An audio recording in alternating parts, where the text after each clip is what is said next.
All right, I have to tell you, I'm really impressed with what you did as a director because I think it would have detracted from the story if the direction of this would have been like, oh my God, look at how this happened or how that happened. The direction is very muted, and it's sort of, you let the audience sort of watch the dynamic crumble, which is very effective. So when did you key in that was sort of the correct approach to this story? Well, I don't know if correct. Some people, I think, crave for that, are craving the more exciting rise of a gangster, procedural informant story. That wasn't the film I wanted to make.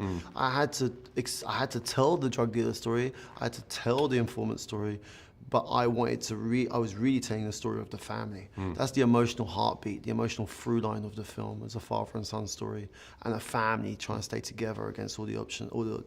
And I didn't want to sensationalize it. I didn't want to. I knew how the story ends, so I wasn't gonna. I felt it felt ethically wrong to try and turn it into some sort of crazy, exciting Scarface. And besides, he wasn't a Scarface. He didn't really do anything. He was a kid. He was a dumb kid who'd sold drugs when he was 17. He was a drug dealer for under a year, you know. But so I thought, look, when I cast a kid and he's so enigmatic, I sort of straight away I was like, oh, we're making a film that's emotionally keeping you. It's not behaving like a traditional movie. It's keeping you a little bit at a distance. At a distance, and you're experiential. You're in there with him, but emotionally he's like being quite enigmatic. And I was like, this is interesting. I was reacting to what was happening, you know, organically through the process of the filmmaking. I was like, not fighting against it. It felt tonally right. I could feel like tonally this is where we should be. I heard that your main subject sort of kept in communication all the time with your actors. How quickly did you see that as a tool in terms of the filmmaker, or the real life Rick? Yeah. He kept in communication. Look, how quickly were you able to sort of hunker down and sort of make your film and not have sort of the shadow of the person? Well, it's interesting because telling a true story is burdensome in a way, right? And there's like the movie over there that you're like, oh my God, that movie would kick ass. But there's these facts here that you need to hit. And the guy's in jail for a non-violent offense, and he's been there for 30 years. I had a moral and ethical duty to do him justice and explain some facts.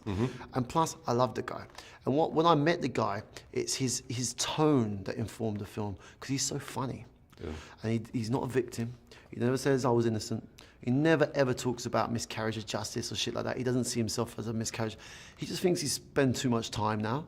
But he was like funny, and he informs me, this could be funny. And there was a tone and a way, an attitude and an optimism to him that was quite infectious. And I thought, in this instance, I made it very clear to him, I'm not your biographer. I'm not your biographer. We're making a movie, and I'm focusing on the family.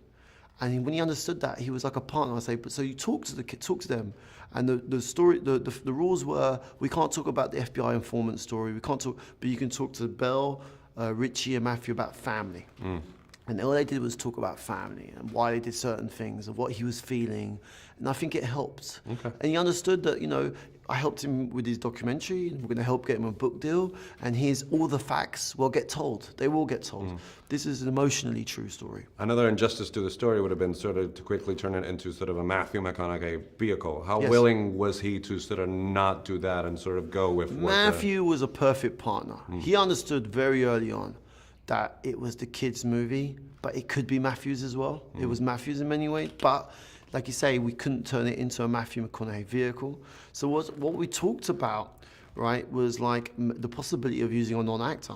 And Matthew was excited by that, because you have to understand, he started as a non-actor. 25 years ago, he was street cast in a bar. Linklater, Dazed and Confused, was supposed to be in only 3 lines, and it became 3.5 weeks, and he is where he is now. So he was excited by the idea. So I read a lot of actors, and then I met Richie, and I said, look, I've got this kid, let's just do a day together, see how it works.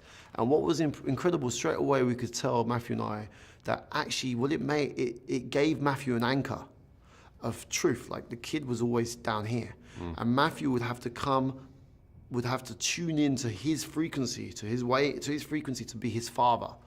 The kid couldn't tune into Matthew's frequency to be his son. And what it did is like informed Matthew of a tone. The kid became like the metronome setting the rhythm for the scene, and Matthew would hit that rhythm and then pivot and tap dance around the kid. And I think it really helped find a tone for Matthew and had a place where to pitch the performance, which was very different and exciting. He was very open. All right, so my time's up, but you did a fantastic job. It's a pleasure talking to you. Time. This white boy Rick.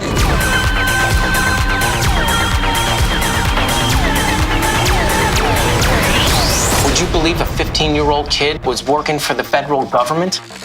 But he was.